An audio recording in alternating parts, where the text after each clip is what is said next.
Bismillahirrahmanirrahim. Assalamu alaikum. Thank you for joining us on Velayat News. I'm Abru Sabzwari, and now a look at the headlines for today.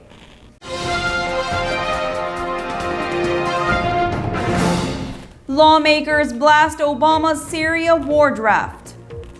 Brazil and Mexico ask U.S. for NSA explanations. 6 dead as thousands of Morsi supporters march in Egypt. 1,792 Afghan police killed since March.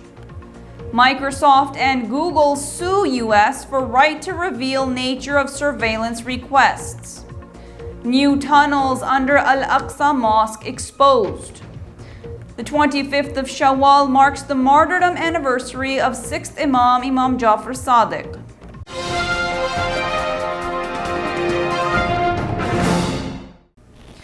And now, the news in detail. American lawmakers have criticized the draft of President Barack Obama's authorization for military action in Syria, saying it could open the door to attacks on other countries. Obama and other White House officials pressed lawmakers on Monday to approve military force against Syria. There is disagreement on how to proceed, with some lawmakers saying the draft authorization is too broad in scope and duration. The lawmakers are worried that the draft could let Obama attack other countries as well. They say although the authorization's focus is on the use of chemicals in Syria, it has not set a time limit on military action and has not confined it only to Syria. I will seek authorization for the use of force.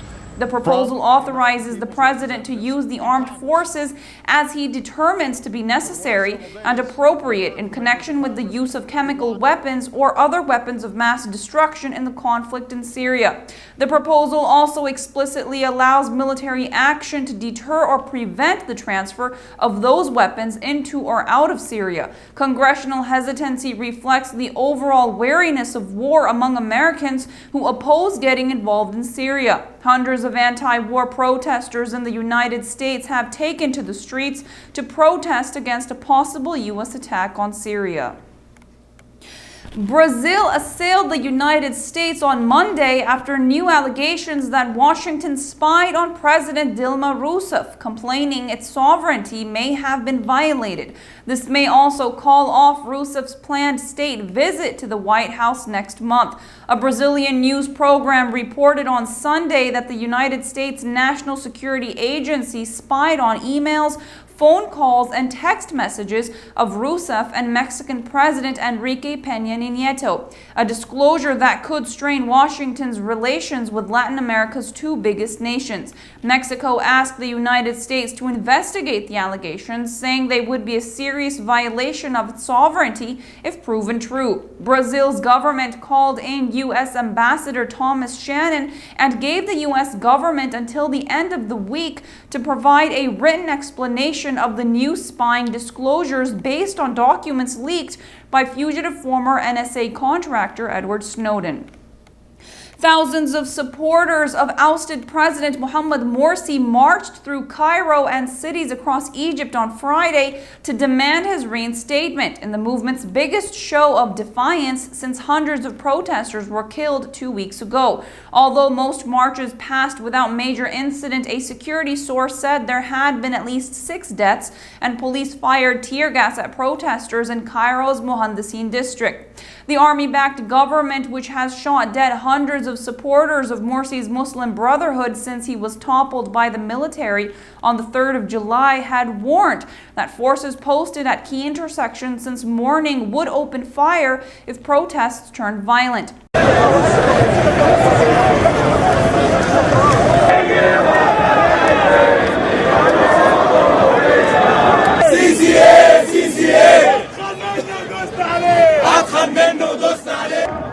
Having arrested most of Brotherhood's leaders, it hoped by now to have suffocated the protests against its decision to force out and crush the movement that ruled Egypt for a year. The security source said there had been at least 50 injured throughout Egypt, in addition to the 6 dead and more than 20 arrests. Afghan's Interior Ministry says that the number of police officers killed in the country has doubled this year due to their lack of equipment and frontline combat experience. Afghanistan's new Interior Minister Umar Dadzai made the remarks on Monday, saying that 1,792 police have been killed in the 6-month period from March to September. Dadzai pointed out that most of the police officers were killed by roadside bombs. The ministry said the country's police are not as well equipped as US-led forces, and that is why so many of them are being killed in their fight against Taliban militants. The US-led troops in Afghanistan have handed over responsibility for maintaining security in most parts of the country to Afghan forces. The United States and its allies invaded Afghanistan as part of Washington's war on terror. The offensive removed the Taliban from power, but the country is still gripped by insecurity. Microsoft and Google announced Friday that they are going forward with a lawsuit against the U.S. government for the right to reveal more information about official requests for customer data by American intelligence. The companies originally filed suits in June following revelations provided by Edward Snowden of their relationship with the National Security Agency and the Foreign Intelligence Surveillance Court, which oversees the government's requests of the company's systems. Microsoft's general counsel Brad Smith announced the companies were following through with the suit, saying negotiations with the government since June have not yielded significant progress. The companies maintain they should be allowed to disclose the nature of their relationship with government spying via the program known as PRISM, in the face of public criticism after the NSA stories were reported by The Guardian and The Washington Post.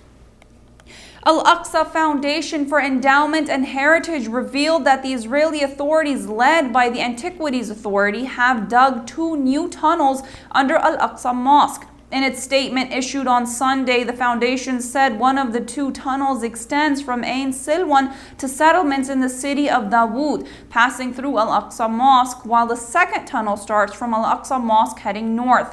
The foundation has exposed photos documenting the digging of tunnels under the Holy Mosque.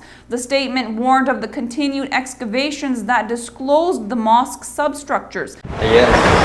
So you have to understand, now you can see that all the time we are digging towards west from the western wall. All the time. And I can't talk too much about. Al-Aqsa Foundation said Israeli authorities aim at linking the new main tunnel with the tunnels network in Silwan neighborhood and the Burak Square area and the Old City. According to the foundation, these new excavations constitute a real threat to Al-Aqsa Mosque, adding that Israel is currently digging under the mosque in order to topple it in order to replace it with the alleged temple. The 25th of Shawwal marked the martyrdom anniversary of Holy Sixth Imam, Imam Jafar Sadiq alayhi salam, born in Medina in 83 AH, also known as Abu Abdullah and Abu Musa, and son of 5th Imam, Imam Muhammad Baqir and Farwa bint Qasim. Imam Jafar Sadiq attained martyrdom on the 25th of Shawwal 148 AH at the age of 65. It is noted that Imam Jafar Sadiq had the longest life amongst the other 11 Imams. The Imam lived in a time when the Umayyad dynasty was losing control of power to the Abbasid dynasty. During this period, the power gap allowed for the Imam to spread the knowledge of Ahlul Bayt alayhimus salam and teach the true teachings of Prophet Muhammad, peace be upon him and his family. Imam as-Sadiq alayhi salam was known to be the most knowledgeable of his time in the Quran, Hadith, and other religious and worldly sciences. Imam Sadiq had thousands of attendees taking part in his classes, one of the most famous students of the Imam being Jabir ibn Hayyan. It is noteworthy to mention that 2 of the Imams of the Ahl Sunnah, Abu Hanifa and Malik ibn Anas, were also his students. It is for the untiring efforts, struggles, and endeavors of Imam Sadiq alayhi salam in the revival and dissemination of the original Islamic culture, which led the Shia creed to also be called the Ja'fari religion, taking the name of Ja'far from Holy Sixth Imam, Imam Ja'far Sadiq alayhi salam. Imam Ja'far Sadiq was poisoned by Mansur Dwaniki and is buried in Jannatul Baqi near his father. Please also remember to stay tuned to Velayat TV for Salam Ya Hussein with Hujjatul Islam wal Muslimin Maulana Sayyid Zahirul Hasan Naqvi for the special 5-day live transmission from the holy shrine of Imam Hussein alayhi salam in Karbala, Iraq.